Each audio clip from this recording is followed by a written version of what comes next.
Picture this, a world where education isn't just about textbooks or exams, but about nurturing the person as a whole. That's a vision I've been pondering on, and today I want to share it with you. Imagine stepping into a classroom where each student's challenges and opportunities are not just acknowledged, but celebrated. That's the kind of inclusive wellness in education that I believe in. It's about creating a space where each child feels seen, heard, and valued.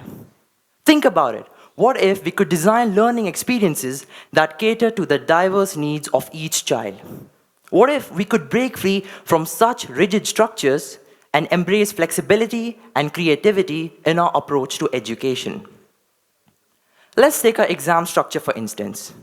How many of you, while prepping for your exams, have had this question dawn on you? How is this going to help me shape my life? Or does any of this even matter in the grand scheme of things? Well, if it makes you feel any better, you are not alone. And this thought process goes through the minds of countless students.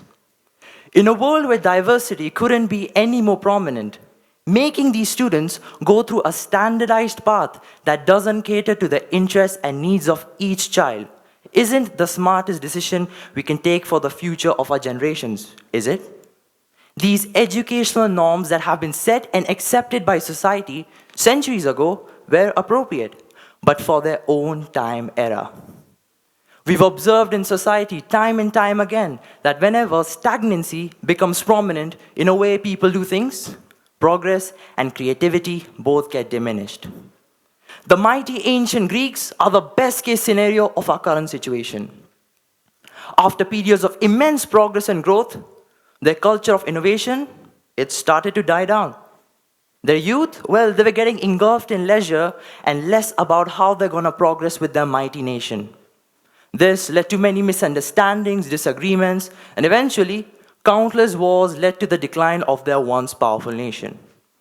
Well, what do we learn from this?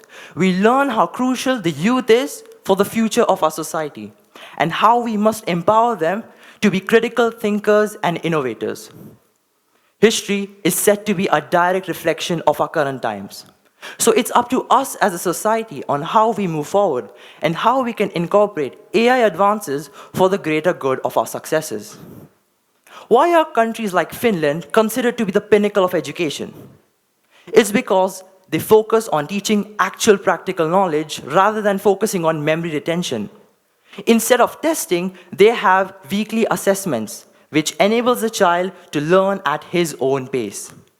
We must find ways to make education more engaging and fun, such as using augmented reality, also known as AR. AR in education is going to help students acquire, process, and remember information more efficiently. It makes learning itself more engaging and fun, regardless of the age or level of education you belong to.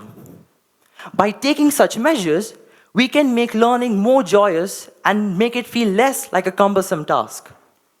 We can either judge our students by the X number of questions they can answer in X amount of time, or we can judge them by their ability and capacity.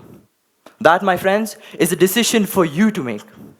Even the renowned physicist, the great Albert Einstein, was against this system. As for him, it killed his passion and drive for learning. He even famously quoted, "Everybody are geniuses, but if you judge a fish by its ability to climb a tree, it's gonna live its whole life believing that it's worthless." So, let's embrace a new era of education, a one that fosters creativity, embraces inclusivity, and empowers our youth to think and innovate. Thank you for your time. It's been a pleasure and have a great day.